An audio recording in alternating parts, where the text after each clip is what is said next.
The Cleveland Browns locker room is buzzing. The sports world is split right down the middle, and if you've been anywhere near Twitter, Instagram, or TikTok over the past few days, you already know why.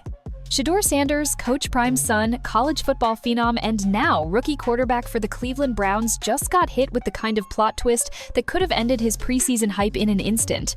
During joint practices with the Philadelphia Eagles, the reigning NFC champions, Shedeur strained his oblique.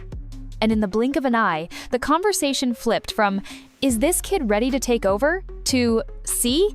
He's not built for the NFL." Keyboard warriors wasted zero time. The same people who were quiet after his jaw-dropping performance against the Carolina Panthers were suddenly everywhere, typing up hot takes like it was a holiday. Another overhyped college player. Fifth-round pick for a reason.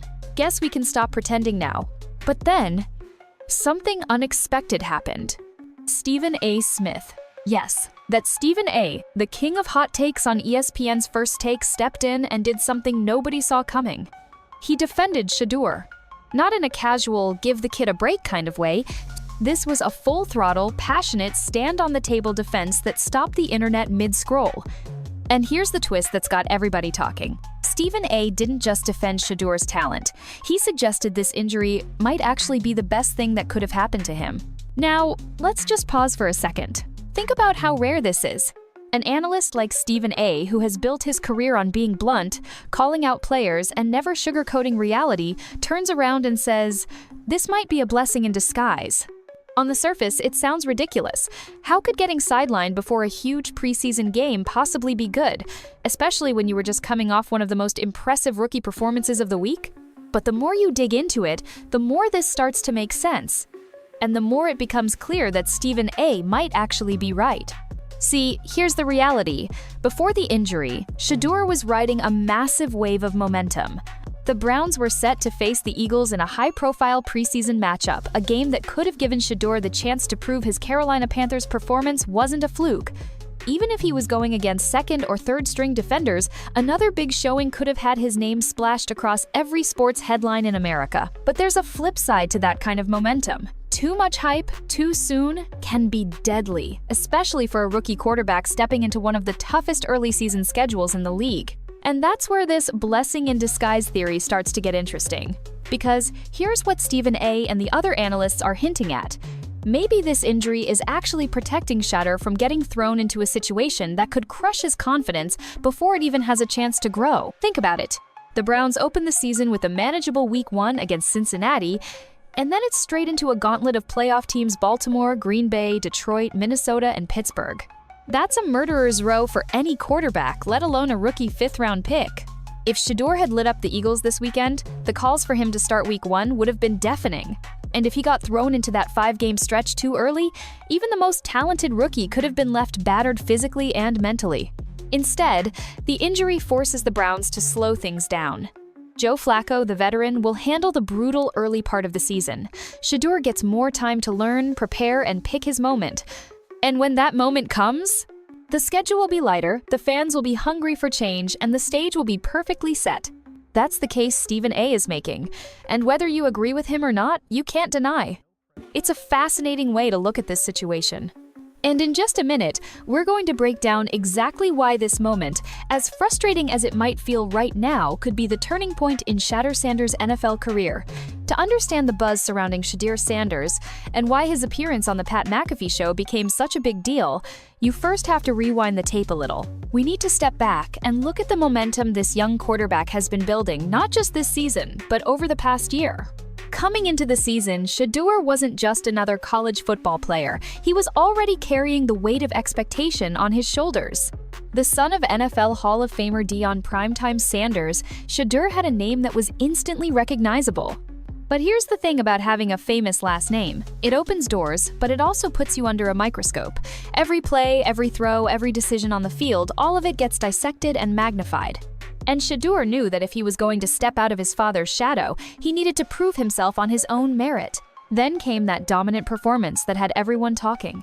You could feel it in the stadium that day, the energy, the anticipation, the sense that something special was about to happen. Shedeur didn't just play well, he commanded the field like a seasoned pro. His passes were sharp, his pocket presence was calm, and his leadership was undeniable. Whether it was threading the needle between defenders or making smart, calculated plays under pressure, Shedeur showed the poise and precision of a quarterback who understood the game at a deeper level. What made this performance so significant was the timing. The team had been coming off a string of tough games, and morale wasn't at its peak. Fans wanted a reason to believe again, and Shedeur delivered exactly that. His stats from that game told one story: multiple touchdowns, high completion percentage, minimal mistakes, but the intangible factors told an even bigger one. He played with confidence, grit, and that unteachable quality all great leaders have: the ability to inspire everyone around them. From that point on, the narrative shifted. Instead of just being Dion's son, Shedeur became a headline in his own right. Analysts on ESPN, Fox Sports, and countless podcasts were suddenly breaking down his mechanics, comparing his playing style to NFL quarterbacks, and debating how high his draft stock could rise. Social media lit up with clips of his highlight throws, fans quoting his post-game interviews, and even rival supporters admitting, "Yeah, that kid can ball." But it wasn't just about raw talent. What made Shedeur's momentum so captivating was the way he carried himself. He wasn't out there pounding his chest after every play or trying to grab all the attention. Instead, he combined quiet confidence with a competitive fire that was impossible to ignore. You could see it in the way he interacted with his teammates, patting a lineman on the back after a big block, hyping up the receivers after a successful drive, and maintaining composure even when a play didn't go as planned. Off the field, his interviews began to show a player who was grounded, yet hungry for more. He spoke about preparation, discipline, and constantly improving qualities that set apart those who have a good season from those who build a legendary career. It's this professionalism, mixed with his undeniable skill, that started to make even skeptical fans believe he was the real deal. By the time he made his appearance on the Pat McAfee show, Shedeur wasn't just riding a wave of hype, he was in control of it. That dominant performance became the launching pad, the proof point, and the rallying cry for his supporters. It was the moment that turned potential into momentum and momentum into a movement. The moment Shedeur Sanders appeared on the Pat McAfee show, social media lit up like wildfire. What might have been a simple sports talk segment quickly spiraled into a trending moment, all because of one detail: his wrist. Shedeur's wrist, supported in a sling-like position and noticeably stiff, became the focal point of online conversation. Fans, analysts, and even casual sports followers zeroed in, eager to decode what it meant. Was it an injury? A statement? A playful stunt? Or simply a coincidence? No one could say for sure, and the lack of immediate clarification only fueled the speculation. Within hours, screenshots of Shedeur on the show flooded Twitter, Instagram, and TikTok. Zoomed-in images of his hand placement, slowed-down video clips, and amateur injury analysis breakdowns became the trending content of the day. Sports radio stations quickly picked up on the chatter. By late afternoon, segments titled, "What's Going On with Shedeur's Wrist?" popped up across multiple markets. Local stations in Colorado and national sports networks alike debated possible explanations. Some argued that it was an intentional show of toughness, a subtle signal that he'd been playing through pain. Others believed it was a quiet jab at critics, a "look what I'm dealing with and still dominating" message. A few even speculated it might be unrelated to football altogether, possibly the result of a workout mishap or personal accident. In the fast-moving world of sports media, perception can shift in an instant. Before this moment, the narrative around Shedeur had been centered on his on-field dominance. His impressive performance in the previous game was still fresh in fans' minds, a display of precision passing, poise under pressure, and leadership beyond his years. But now, attention had been diverted. The conversation shifted from "how good was Shedeur on Sunday?" to "is Shedeur hiding an injury?" This was not lost on sports analysts, who know all too well how quickly narratives can be rewritten. ESPN, Fox Sports, and Bleacher Report all ran stories within hours, some hedging that managing expectations isn't just for the public, it also applies internally. Veterans, especially those who fought for starting jobs, can feel tension when a young player suddenly starts getting a lot of attention. A balanced locker room culture is crucial, ensuring that excitement about the future doesn't overshadow the contributions of the current starters. Coaches often stress that football is a meritocracy. Playing time is earned through consistent performance in practice and games, not through media buzz. This reinforces to the team that hype alone doesn't change the depth chart. The role of the coaching staff. It falls on the coaching staff to insulate young players from the noise. This includes limiting distractions by keeping them focused on the next practice or game plan rather than future projections, providing constructive feedback that highlights both strengths and areas for growth, setting short-term goals so progress can be measured incrementally rather than in leaps and bounds. By framing development in small, manageable steps, coaches help young players avoid feeling overwhelmed by the gap between where they are and where the public expects them to be. Ultimately, managing expectations is about patience from fans, media, teammates, and the player themselves. The NFL is littered with examples of quarterbacks who were thrown into action too soon and never fully recovered from early struggles. Conversely, some of the league's most successful QBs benefited from time to learn in the shadows before stepping into the spotlight. For a promising young quarterback, the best way to meet and eventually exceed expectations is to grow at the right pace. That means embracing the process, ignoring the noise, and letting their talent mature under the right circumstances. In the high-stakes world of football, talent alone doesn't guarantee job security. A player can be performing at a high level one week and find themselves buried on the depth chart the next.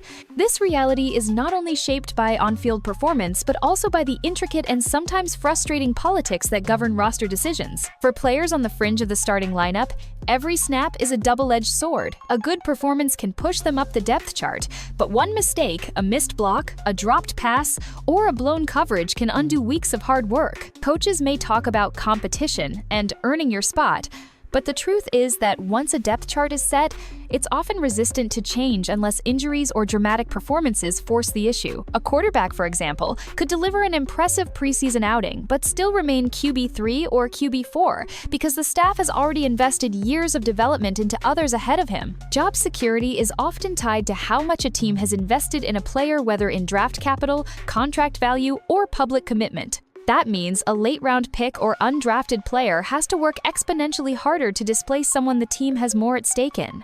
Every coaching staff has its own philosophy about how the depth chart should be structured. Some prefer to let meritocracy rule, moving players up or down purely based on performance. Others lean heavily on experience and trust, meaning that even if a younger, more athletic player is outperforming a veteran in practice, the veteran may still keep his spot simply because the staff trusts him to make fewer mistakes in high-pressure situations. In the quarterback room, this dynamic is magnified. Coaches tend to prioritize stability and consistency over short bursts of excellence. A backup quarterback may be more talented than the starter in certain areas, arm strength, mobility, or improvisation, but if he hasn't yet shown mastery of the playbook or the ability to read defenses at game speed, he might not move up. Many players quietly acknowledge the existence of a depth chart ceiling. This is the invisible line that dictates how far a player can realistically rise in a given season, regardless of performance. The ceiling is often tied to organizational politics: who drafted the player, who lobbied for them, and what internal narratives the team has built around them. For instance, if a team spent a first-round pick on a quarterback just a year ago, the front office may be hesitant to let a less heralded backup overtake him. Doing so could be interpreted as admitting they made a mistake in their investment, something executives try to avoid for both financial and reputational reasons. Injuries are often the great equalizer in depth chart politics. A player who has been stuck behind a starter for months can suddenly get their shot when an injury occurs. However, the timing has to be perfect, and so does the performance. If they thrive in that limited window, they can potentially secure a more permanent spot. If they stumble, the opportunity can vanish just as quickly as it appeared. The cruel part is that sometimes, even strong performances in relief don't move the needle if the coaching staff is determined to return to their original plan once the injured starter recovers. That's why for many backups, the mantra is simple: stay ready so you don't have to get ready. While fans see names on a list, depth chart movement affects livelihoods, family stability, and mental health. A demotion doesn't just bruise an ego, it can mean fewer game day checks, diminished career prospects, and reduced chances of earning a future contract. For players already on the edge of the roster, the politics of the depth chart can determine whether they're still in the league next year or watching from home. Coaches, for their part, often walk a tightrope between rewarding performance and maintaining the broader strategic plan. They know that promoting one player means demoting another, and that decision can ripple through the locker room, affecting morale and chemistry. In professional football, job security and depth chart politics are inseparable realities. A player's spot isn't just about what happens between the whistles, it's about timing, trust, investment, and the invisible currents of organizational decision-making. Those who understand how to navigate these politics while consistently delivering on the field give themselves the best chance to survive and thrive in a profession where nothing is guaranteed. In the fast-paced, high-pressure environment of the NFL, fans and analysts often focus on the next game, the next week, or at most, the rest of the season. But organizations with a clear vision understand that success is not just about the immediate result, it's about building a sustainable, winning culture over years. The Cleveland Browns' handling of this situation appears to be exactly that, a move influenced by long-term thinking rather than short-term reactions.